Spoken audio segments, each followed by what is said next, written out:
You know what I'm saying? That there's some Ocean Beach Citrus Breeze live resin from. Here, let me get that sticker for you. I usually have this before I go to sleep, and I killed the last one you gave me. Yeah. It tasted really good. This is the one you gave me, right? I think yeah. this is the one you gave me last time. Yeah, it's dead. It's over. Well, killed it every night. We got reserves for you. Oh, it smells so good. Reserves. What flavor is this? Watermelon? Pacific Beach watermelon lime. Black approved. You know what I'm saying? Not that I don't want to be racist, but yeah. So this is an upper. This is for later when you're performing. So man, thank you. It's an honor to have you. This is our first episode of the Smyle Co podcast. Oh, fire. Yeah. You got my dumb ass. That's the first one. Yeah. Okay. We hit everybody up and no one hit us back. No. Fuck everybody. You know what I'm saying? Nah, dude, you're absolutely the person that we want to be. So since it is, just so people know what our mission is and what we're doing. Yes, we have the best rapid acting gummies on the market, but Smyle Co is a mentality and a lifestyle and a movement, inspiring and encouraging all creators to live their dreams and to work hard, live their passions, and do what makes them smile. We lead by example, by raising our frequency and manifesting reality. And a shout out to my partners that aren't here, but my boy, I started this company. We've been working on this for 3 years, but we launched like 3.5 months ago. And my business partner, Brendan Huffman, he can't be here, but he's from San Diego. Okay. And he started as a bartender, and now he owns 11 restaurants and bars. Oh, I met that. Did I meet him? I think I met him in a restaurant. Did you meet him? I think I met him in a restaurant. But he's the man. I'm proud he's my partner. He's such a good human more than anything, you know what I mean? 3 Concepts at Petco. They want to bring Monarch in there from Del Mar. Oh, wow. He got some other stuff going on. Then my other partner, Whitney, known him since elementary school as his best man. He played pro ball, got drafted by the Orioles. Used that to travel, played in Spain and Australia. And then my other partner, Jay, who you know is actually how we met, is good friends with Richie. What up, Jay? Yeah, Jay's the commercial director for Diddy for Ciroc and De Leon. I met him on a plane going to Hawaii, and this is the crazy homie. How this ties in, because I was on a plane to play shows in Hawaii, and he switched seats with me because he wanted to sit next to his girl with my drummer. He's like, "Oh, I saw your guitar." I was like, "Oh, I saw the keyboard." And he's like, "What are you doing?" I was like, "Oh, I'm playing shows." "What are you doing?" He's like, "Oh, I'm going to work with Aftermath." Oh yeah, that's where Dre was hiding in Hawaii for a bit. Yeah, I met him a few times. He was with Kanye. Yes. Out there in the studio. Yeah, I was out and there. then Cuddy came. I used to live there. I used to live in Hawaii. I lived in Oahu for 7 years near Diamond Head. No way. Yeah, that's how I knew that Dre was out there. Yeah. And then I used to go there, and Kanye was in there doing the beats and rapping and stuff. That's crazy. And then I don't know if you ever met Mauricio. Mauricio, yeah, that's crazy. Wow. So then Troy, he's got a studio out here they just built too. Him and Murr just built a studio out here. But Troy moved to Vegas out here, and then 50 Cent, Eminem, and Dre came for 33 days and recorded at the Palms. Wow. Yeah, and then so Jay was there hanging out with him the whole time. Stayed at Palms Place with Mauricio, and then Jay was like, "Yo, Kev, like he liked the music I was making. He's like, come out here. I got the plug at the Palms." And then I just dropped everything I was doing. I moved out there, and then that's how we met Rich, and that's how all this became, man. This is crazy. It's one big fruit punch. That's crazy how the I don't universe know. works. Yeah, as long as we're not enemies, it's all good. Yeah. And we all do what we want to do, right? I mean, we're living our life to the fullest, having fun. I don't want to do nothing I don't want to do. Absolutely. That's why I didn't want to have a job. I mean, with this kind of business, you don't need a job, right? Man, and I was just talking to Adam. Shout out to him and Hardin, man. He's an amazing human too, and he definitely don't need to work either. we were just talking about how beautiful it is to be on this platform and in this industry. Yeah, I'm about to spaz out, man. Hold on, this guy got a lot of money, man. Got me fucking bad. It's a beautiful thing how we can get into all these other markets. Oh yeah. We just did a fashion dinner. We got a live artist. Well, it's good to combine the resources. I just started my strain, my Houdini, and I'm in like 14 stores in Cali, so it's good to branch out to, San Diego. Then I could introduce it to my people. Dude, that's amazing. Yeah. Anything I can do. We could do a collabo too. 100%. Because I don't have my edibles or nothing done yet. Done deal. You know what I'm saying? The only thing is I can't do teddy bears because I think kids will see it. I think it's against the law to do like a teddy bear, which is fucked up. Like a gummy bear, you can't do a teddy bear. Like, I don't know. Huh. So maybe I'll do like little guns. Like, 'cause my bear owns like 2 Uzis. So I'll do like Uzis, like shoot shit to the stars. You were doing the bear thing. You want to share? Huh? About anything with your brand or anything you're doing? My brand came from me knowing all the top smokers. So there we go, right there. Yeah. Yeah, this got a pillow. I don't know who bootlegged this shit. Yeah, that's a fucking bootleg. Yeah, but I over the years from doing radio and touring, I've been fortunate to meet Snoop Dogg, which started my whole weed connection thing. I did PIMP remix back in the days. 50 Cent was like, I need somebody to get on this PIMP song. So, I mean, Snoop had a pimp, like this pimp moment he was doing where he was like, he was pimped out. He was with all the pimps, all the famous pimps. He had girls with You chains gotta write that around one their out a little necks. bit, right? If you meet him, you gotta be like, oh. Yeah, I mean, but I'm a virgin when it comes to like anything. So I get high if you smoke. I get high. Like I don't even need to smoke. But hanging with Snoop, he kind of like brought me into the weed world where I was like, holy shit, like I'm fucked up. But I can get high off of anything. But the fact that he introduced me to Cheech and Chong, he introduced me to like, like Burner before Burner blew up. Yeah. You know, I was a Burner back then. Obviously the Wiz Khalifa's and all them. Yeah. So it's like if I'm hanging with Willie Nelson, because my radio show, I refuse to just interview anybody. You know, the same rappers over and over. So I would be outside the box. So I know everybody fuck with Willie Nelson because he smokes like crazy. You know, we don't know a lot about the country shit, but the fact that for him being a human being that smokes weed, we fuck with him for that. Yeah, he's an icon So to in that. bring him into my world, That's incredible. and I learned a lot just by bringing him in. You know what I'm saying? A lot of people don't know Robert De Niro smokes mad weed. You know, like they don't do regular press, or they do like, you know, the controlled media outlets where, you know, they got to say the same bullshit over and Right. over, and then the questions got to be approved. Yeah. But when they come to my shit, there's no, Yeah. I don't give a fuck about questions. I'll be like, yo, what you were doing yesterday? And then they be like, you know, but it's like a more relaxed, fun thing. Yeah. But over the years of like 30 years of just meeting everybody that's at Apex and smoking weed, my friend was like, yo, why don't you just come out with your own strain? You hang with them. Absolutely. Even though you're not a piehead, because I'm not nowhere near a piehead. Right. I do like 30 things. So You're on the go all the time. Yeah. Since I saw you when we were in San Diego, I like remember DJing, you went touring, to, marketing. what was it? Dreamville? Is that what it's called? Yeah, I did J. Dream- Cole's look. thing. Oh shit. And then I just got this so you sweater went there. today. Like, thank you, J. Cole, for mailing this shit 2 months later. Like, I just got it today only because I lost my luggage. You know what I'm saying? So And it I came at the got right it time. today. So this is a good thing that get to have when you lose all your clothes. But anyway, So that was Mike Will, Drake was there. that's crazy. How many people were there? I saw that video you posted. Like Lil Wayne, he brought everybody out all at once, and I saw kids' heads exploding and shit Yeah. because it was just over. Like Lil Uzi, this guy, Drake, everybody came out like back to back, so it was just overwhelming. Even me, like being on stage, I've seen them. That energy each, just. I've seen. Yeah, I think that's where I was more like bugged out off of the energy because I've seen every one of them perform separately or whatever, Mm-hmm. but to have them all at once and surprising, like you'll just stand there and then Lil Wayne is like kicking me in my leg. I'm like, who the fuck is doing that shit? And I turn around, it's him. You know how you play the game and when you're young and you bend like the knee or whatever from the back. He did one of those dumb shits, and I was like, oh shit, yo Weezy, what up, man? You know what I'm saying? But a lot of people don't know. I'm an old cat, so I did mixtapes from like 30 years ago, and these guys was like 14, 15. All But- looking up to what you were doing. But he's a piehead too, so Yeah. my friend was like, yo, you know every last one of them. You could get videos from all of them. If your weed is good, they'll smoke it. They'll give you an honest opinion, and that's what I did. I started with Wiz. Wiz was the first one to smoke my shit. Snoop Dogg was second. I went to his compound. You know, it's like, you know, if you're selling like crack, you gotta get the crackheads, right? I had to get the best crackheads to fucking like smoke my shit. And if they say that shit is good, I'm good. You know, I just saw a video on the plane over here of you, Dre, and Snoop in the studio. yeah. And That's why I used to steal his shit. I used to steal like crazy. I used to wait for Dre to go take a piss or take a dump. The dumps was like, yo, you out of here. I'm stealing like 4 or 5 songs. like easy. feed him. Yeah. 'Cause Dre, you know, he's a diesel guy. All that protein, so Dude, I shitting crazy. You know I what I'm heard that saying? too. There was something in New York, like you used to do that too. You used to wait till the guys got out of the studio. Yeah, that's what like Jay-Z. That's Ocean's 11. I was the first Ocean's 11. We would wait.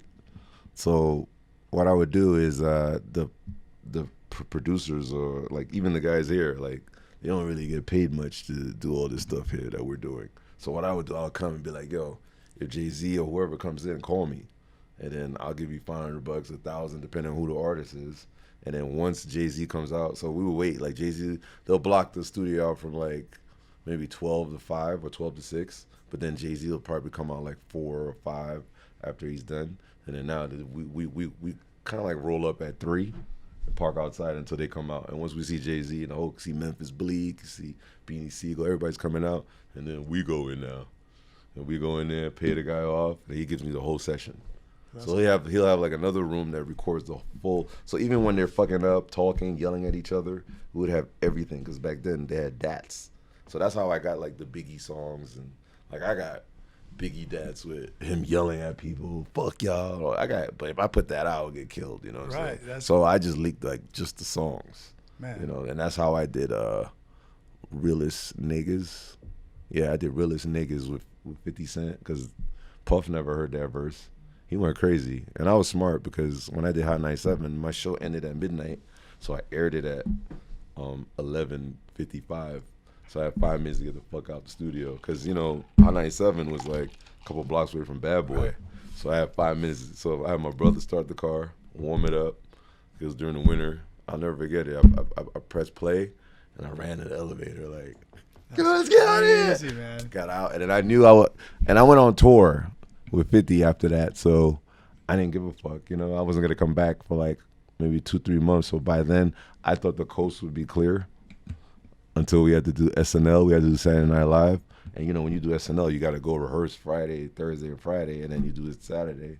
So you know, they put it out there like 50 Cent live Saturday Night SNL. So Puff knew that we had to rehearse. So he came up there on a Friday while we were rehearsing. And then right when I was like just saying something, I see him.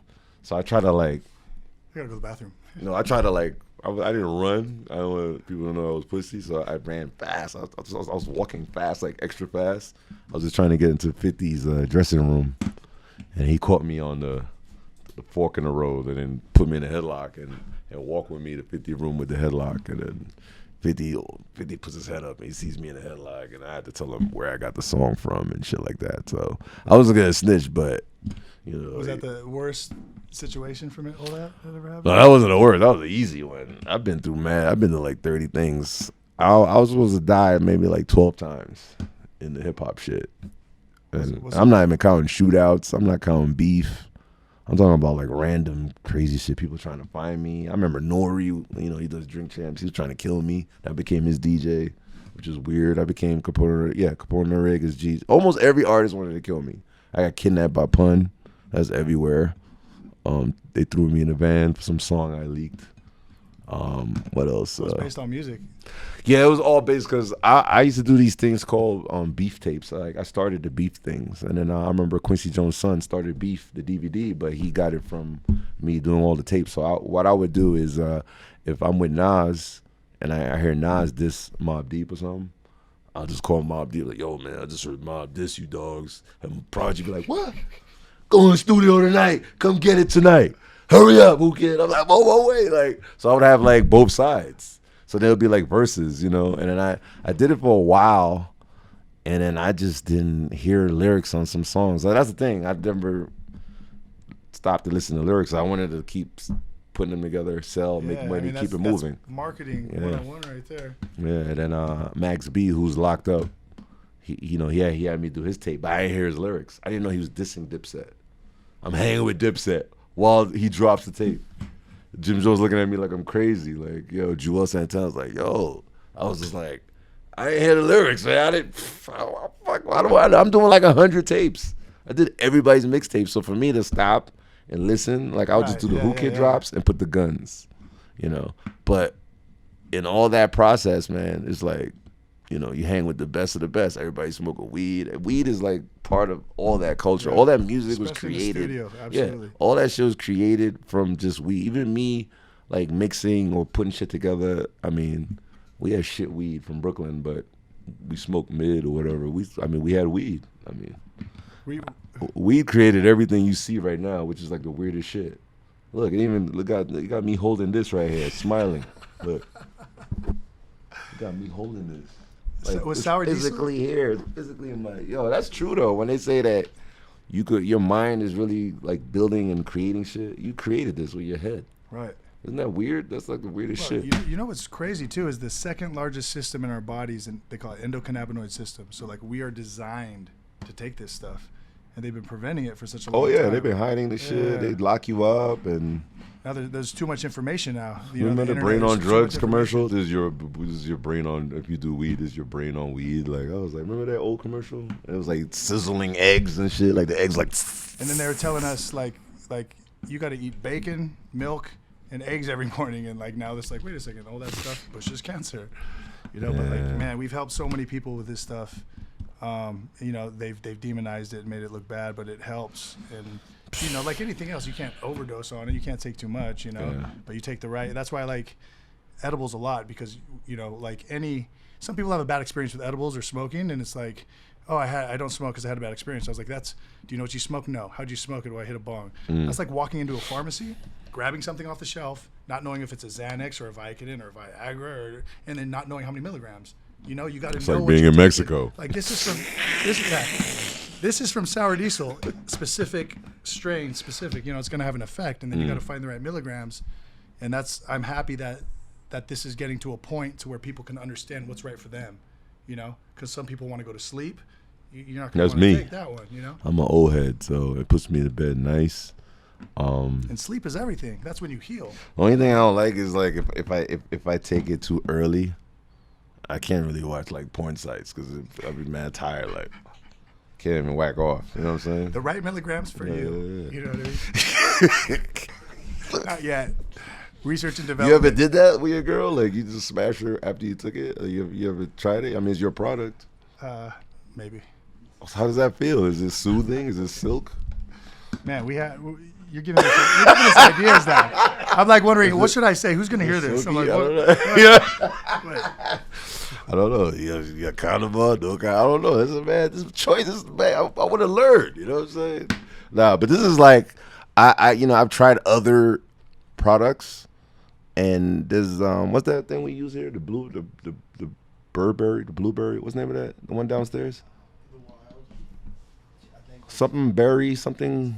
It's a lot of berry. You got the huckleberry, marionberry. I think it's the elderberry. So that one I thought was like, that's hands down for me, like for my body. And then here you come, and I'm like, oh shit. And I didn't like, I tried other people's shit, and then it just gets me either too high, or I wake up like 5, 6 in the morning, like, oh, wake me up, and I'll be like running around like a maniac. But this perfect, like. Man, we were working on this for 3 years. It tingles, it has this weird tingle, like tingles like your whole legs and stuff, like, right? You know what I'm talking about, right? Is this like, how does that? What's going on here? Like, so it's like, yeah. We use it's called nanotechnology. So we lowered the molecule size so it enters quicker Really? and releases quicker. Because like you take an edible, sometimes you're just like waiting forever, and then it smacks you, and then you're like, nah, this is like a cool, like, it's like a cool transition. Yeah, and that's what we wanted to do. Like, we wanted to help a lot of people who are like addicted to coffee, Adderall, uppers, and so we wanted something that people could use during the day, and then not knock you out too much where you can't. Yeah, it feels good. I feel like I'm getting massaged, like by 8 Thai girls. But that's my fantasy, That's what it feels like. And that guy, because you just went to Thailand. How was that, man? It was good, but I went with my kids. And I didn't really do all the sexual stuff this time. I mean, I did it before, $40 and shit like that. I ain't went. It's just, I guess I'm over it now, Like, you're over Amsterdam. You're over, like, Beijing. You're over Colombia. You're over, like, I've done, like. I mean, bro, you've been everywhere. I've been everywhere, and it's like. Haven't you been to? Antarctica. I almost went. It costs $60,000 per person, and you might die.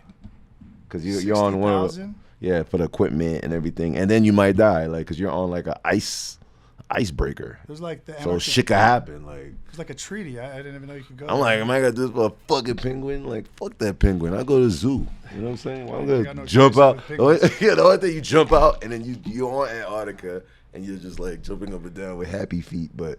Go to a fucking zoo. It's like $60,000. My billionaire friend went with his wife last year. Just to do it. He survived. He came back, but he said it was freezing. It was like -80, like some weird shit. Like.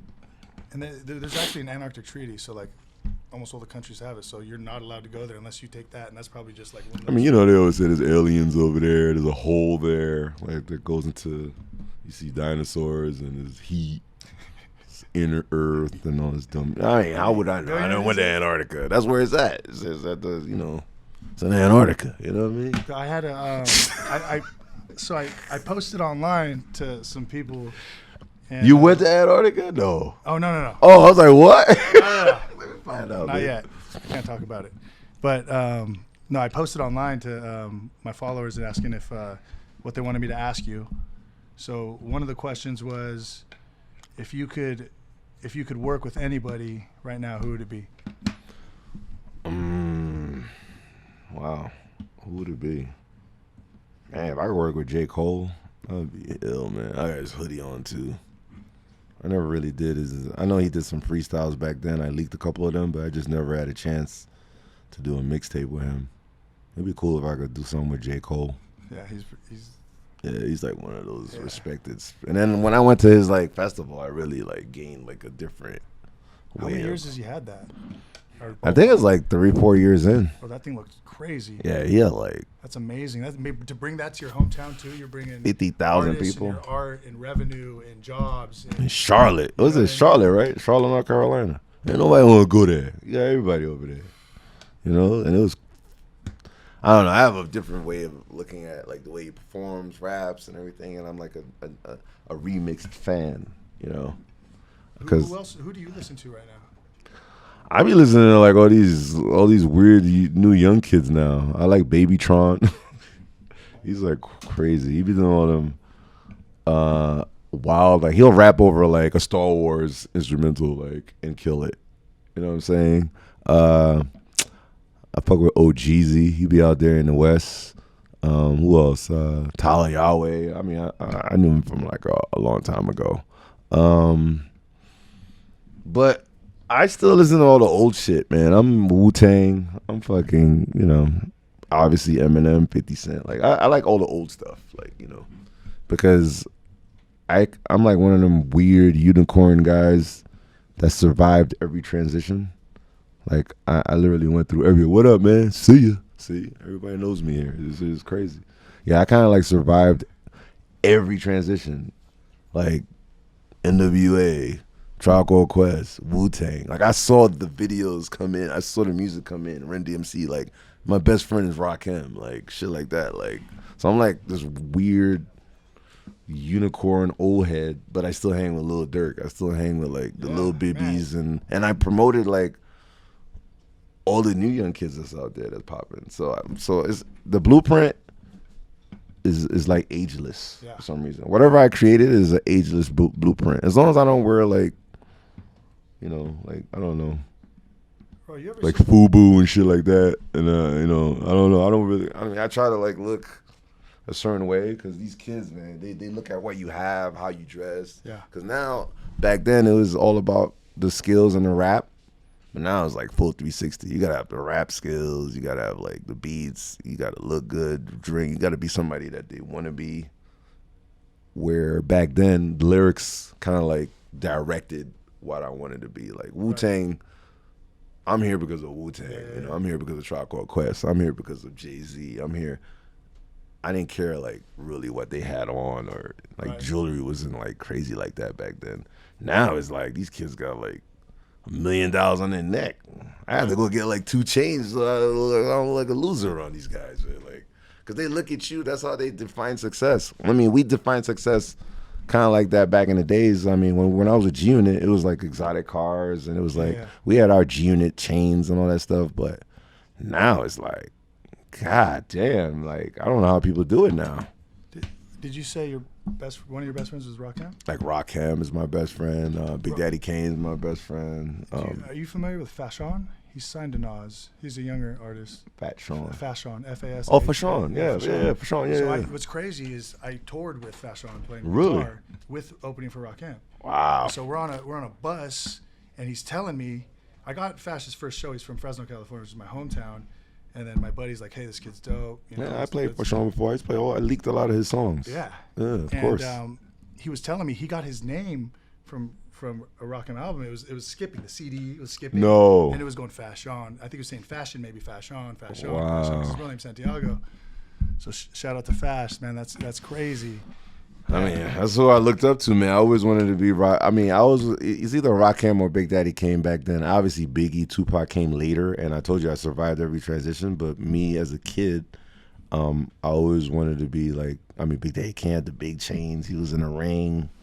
It just was amazing when you're young and you see that. You looked up to that, and Rakim was like the hardcore. He had the jewelry too, but it was like the Tupac and Biggie of my days, and then I saw the Tupac and Biggie again, which was kind of crazy. But a lot of people I've seen, you can never duplicate. You know, I never met Biggie. Tupac. I mean, my father punched me in the head on my block, and then Tupac came up to me and was like, "Damn, that's fucked up." Is that how you met him? Yeah, that's the only connection I got. Like my father, I don't know what I did wrong. My father punched the shit out of me, like. And then, you know, Haitians make you kneel. So I had to kneel in my backyard. And then Tupac just came up to me. It was like, with my homeboy Stretch, RIP, yeah. Because they used to always go down the block and get an OE and Chinese food. So then they come back up, and then they just happen to hear pop. And then my father's like, yo.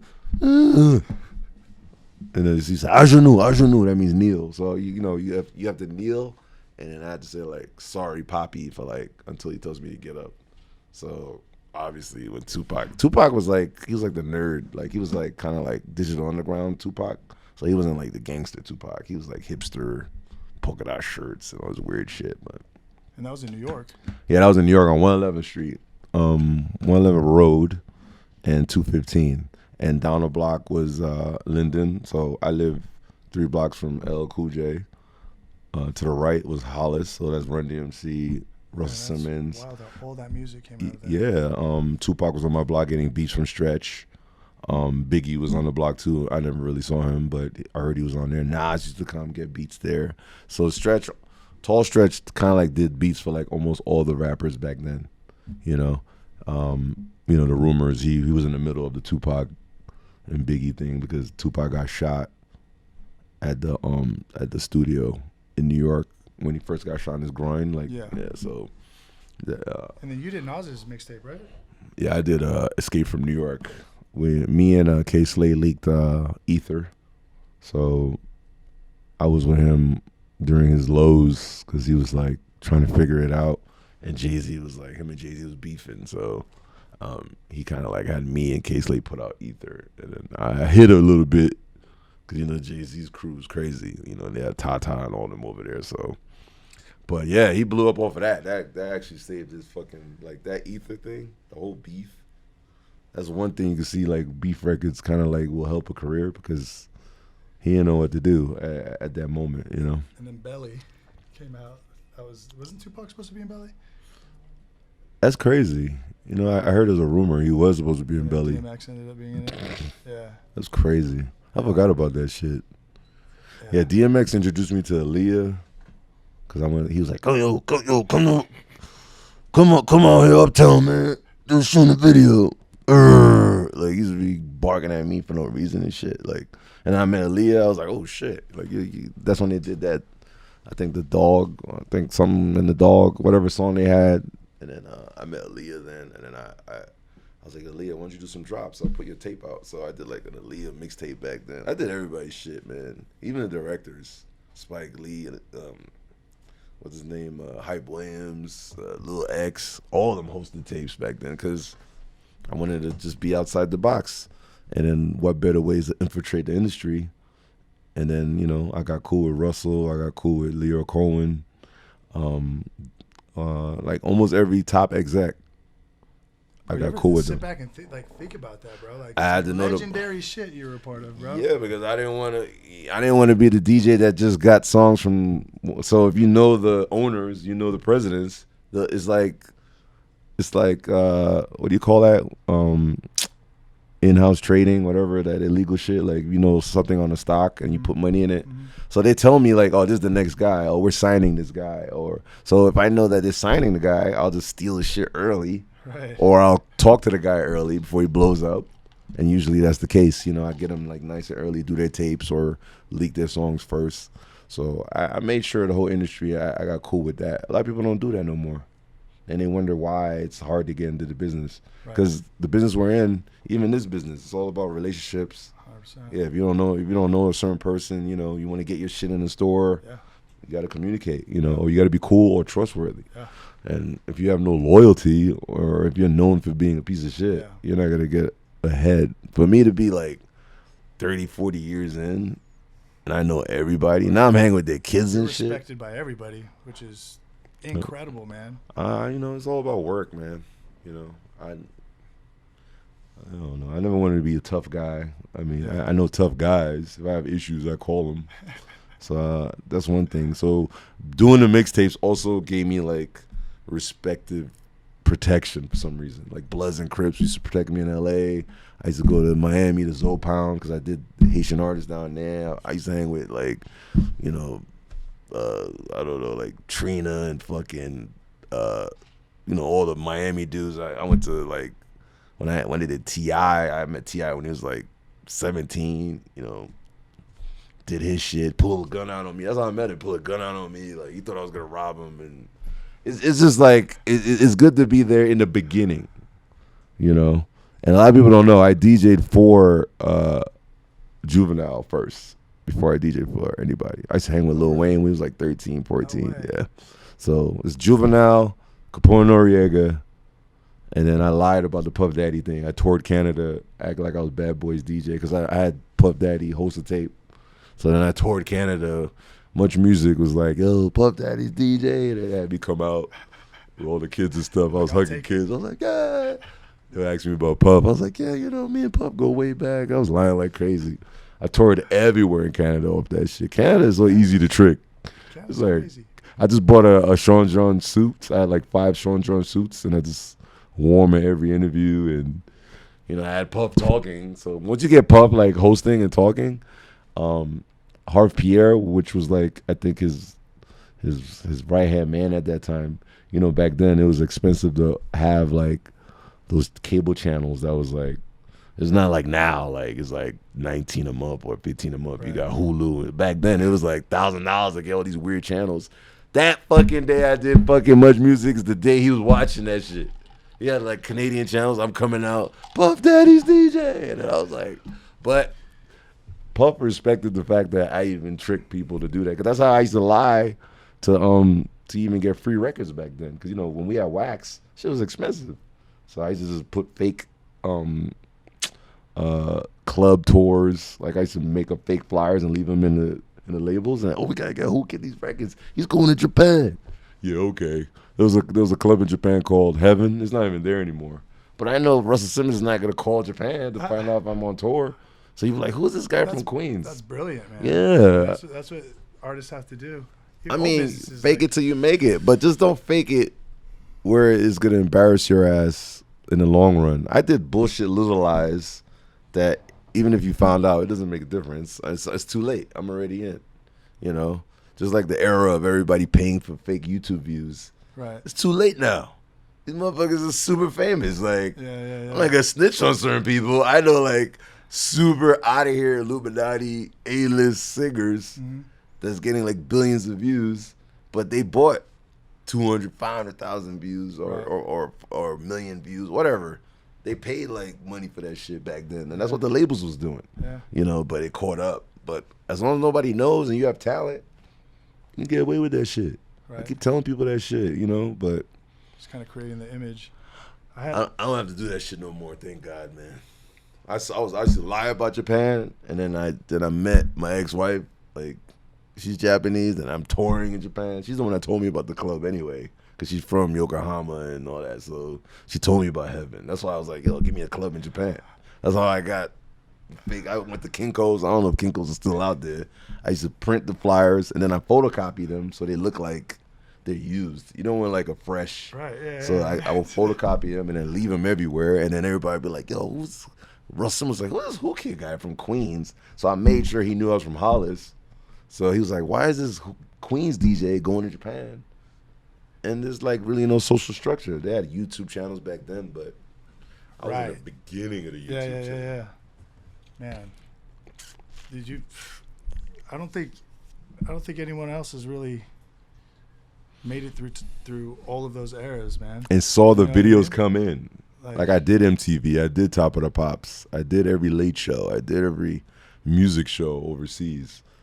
So if you don't mind touching on it, I had a bunch of people asking about like how you became 50s DJ and Eminem and all that. Easy. They tried to kill him, and then my cousin was the manager, and then 50 was like, they didn't want to hire. There's no DJ, there's no like testing a DJ rehearsals or, or like audition. They don't got time for that shit. Whoever is the DJ gotta be a blood relative. And my cousin just called me, Sean Money. He was just like, yo, you're the DJ. Go to the house right now. 50's over there. I was like, what? He just got shot. I don't want to go over there. So I went over there.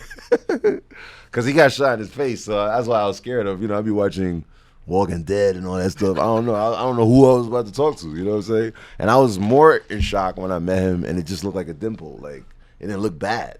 So then I started talking to him. His mouth was wired shut. So he talked like minimally, but yeah, it was that. That was it. I got there, and then he was like, all right, you're Sean Money's cousin. I was like, yeah. He's just going to ask me 3 questions. So he talked about it in his book, too. He asked me, what would you do? Because, they had beef. So what would you do if a guy come up to you with a Uzi trying to kill me? What would you do? I was like, I don't know you. I'm out of here, yo. I just met you, yo. So he liked the fact that I was honest. Yeah. He didn't want me to be like, yo, man. Like, take him down. Like I'm Soldier Boy. Like, like I'm like jumping. I'm not doing that. I just met you. I mean, but maybe down the line, maybe I'll help you. I don't know. So, but he liked my honesty, and he was just like, I don't even need to ask you the other 2 questions. We could give you a vest. They gave me a bulletproof vest, and then they gave me he was like, yo, call whoever you're with, your loved one. You got a wife or whatever, tell her you ain't coming back home. We have 300 shows, and we leave like on Thursday. And after that, I never saw New York for like 10 years. Wow. I would come back like maybe like a month here and there. And then it was just a miracle. I came back when my first son was born, went away again, came back, second son was born, went away again. It's kind of crazy. That's amazing. So it was just like some good. Initiation vest? Yeah, I had a white one. Everybody had black. They had to differentiate the DJ, so just shootouts. I went through everything, shootouts. It's to a point where everything to me was slow-mo. So I've seen countless shootouts, like people getting beat up and shit like that. But I feel like I'm so desensitized with it now. Like if somebody starts shooting, I'll just chill, because I know they're not coming after me. So why would I? So usually people will get shot as the ones that's running around, running rampant, or just they run around. That's why you see girls get shot like back. Girls get shot in their leg because the girls are first to run. But to me, when I look at it, I could see the guy with the shotgun. I could see him like letting off, and it's slow. It's like slow mo. I'm DJing, and sometimes I can still, I don't know. Maybe because I hang with 50. I don't know. Like we did Africa, and then we seen like people with AKs shooting at the crowd and shooting up in the sky, and it's just everything is slow mo to me. It's like when you have a car crash and you see everything like moving like really slow. That's what it looks like to me. So he taught me not to be. I don't know. It's a weird thing, but he taught me not to be scared of like. No, that's good. Shootout shit. Whenever crazy shit happens in my life too, like it happens every once in a while, and I realize I'm calm and I can think rather than just fight or flight, just freaking out, But it's not only G Unit. I mean, I DJ from I told you I DJed for Capone Noriega, man. Nori, Shootout City, everywhere. Like we toured with Mobb Deep one time. It's like shootouts every state. It was like a shootout. People coming at us because back then, we did the 20 guys and tour buses and 30 guys, because everywhere we went, people were testing people. So either they're fans or they're enemies. The fans got beat up more than because fans, male groupies be wilding out. They want to hug you, turn up with you, and Nori was not having that. You know what I'm saying? And Capone, and I was just thrown in the clique. So I seen a lot of crazy shit, man. So I was already desensitized with that. So when I went to G Unit, I was like, whoa, this is some new shit right now. This is some new level of like beef and how you maneuver, how you move around. And how long did that last? It could probably still go on till today. I don't know, man. I mean, I was always neutral because I knew all the artists before I met 50. So I guess they put me in the neutral because it's not like, people are trying to kill Khaled. Like Khaled rolled with like Fat Joe. No, Fat Joe had beef with everybody. So DJs always got to be put in the neutral zone, unless I do something extra. Right. Like I'm not gonna tell 50, yo, don't rap about that, because you know what if I get caught with these guys? Like I let 50 do his thing. Well, and I didn't let him. He's gonna do whatever he wants to do. But at the end of the day, I'm glad people knew. I guess for me being in the industry so long, people knew that I really ain't got shit to do with that shit. Yeah. You know what I'm saying? So the only people I really don't really hang with in the industry is probably Ja Rule, because I know the beef, the real story with him and 50. So I don't really. My loyalty is to him, obviously. So I really don't hang with like, you know, those guys and shit. But everybody else is cool. It's just like whatever, it's neutral. And then it's not even like that, because it's like, god damn, we're like in our 50s now, like high 40s and 50s, still got beef. Like these days are over. Just be happy you survived. Like you know, all these kids are dying like for dumb shit, and we could have died like I sat and ate with Fat Joe at Cipriani, and then we were just like, we could have died like mad times, like, and then we were like stupid ass shit, like, and look at us now, we're like friends, and you know, we do Vegas together, like, I see you here, I hang with, like, he's friends with 50, like, we used to diss him on mixtapes, and now they're like friends and shit, so it's just like, there's a story about you getting kidnapped, was that? Yeah, I mean, that was with Pun, but yeah, I mean, Fat Joe's part of that shit too, but it's just like, I don't know. I feel sorry for the kids now, man. They're just not letting themselves survive like the bullshit to say, yo. Right. You know, when I saw Kodak Black and NBA YoungBoy get cool, that's like a way I was like, they don't even promote that. That's like a big moment in hip hop. Like these two crews that could kill each other at any moment, but they chose to dead their beef, and that's what we did that also, but. I don't know why that's not big news. Like, these kids are dying off of dumb shit, you know? Well, some say there's an agenda not to let people love and oh, yeah, you know that. Yeah, that's shit, guaranteed, you know what I mean? yeah. So, I mean, and you know how I know that's real? When you see, like, there's, like, a narrative being created to keep the money flowing from all the beef, is because part of me getting kidnapped is because I leaked, like, some songs from both artists, and they were beefing with each other. Like Jay and Pun was beefing, but the problem is they didn't have beef songs to make money off of. So that's why they had to dead the beef. They had to put them together on Source Magazine with a fake handshake to make believe it was over. Because Jay-Z had the song with Foxy Brown, Ain't No Nigga. That's like a chick turn up song. And then Pun had Don't Want to Be a Player with Joe. So you can't have two R&B type chick songs and you're in a public beef, and then that affected sales. Right. So it's not like, you know, who shot you and hit him up, and you're gonna fuel that. You put both of those together, you're gonna sell millions of records. But it doesn't look good if you have two hit. It would have deaded their hit song, so they deaded the beef to keep their R&B tracks going. So that's how I know the narrative is real out there. Like these guys have meetings. It's like, yo, fuck this guy, beef with this guy. Yo, we gotta sell. We gotta make money. You know, so. Business.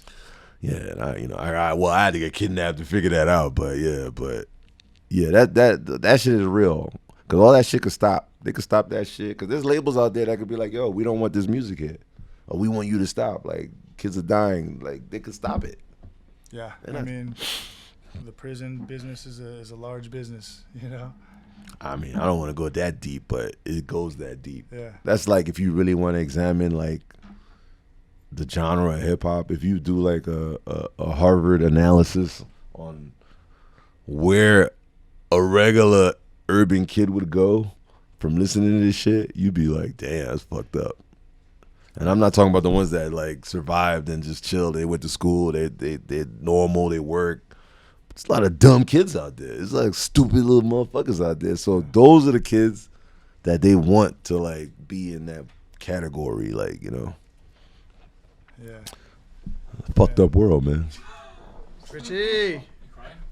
No, I ain't crying. No, I ain't crying this time. Yeah, last person crying. Man, I am very grateful and honored to have you. And I know we got to get to Hakkasan, so. I mean, I only came here for your fucking Smyle shit. I got a whole bag for you. Thank you. Yeah, man. So Smile for me. Was that Tupac's song? You smile. let's go Why straight do you to do the that studio. song? Weirdest song.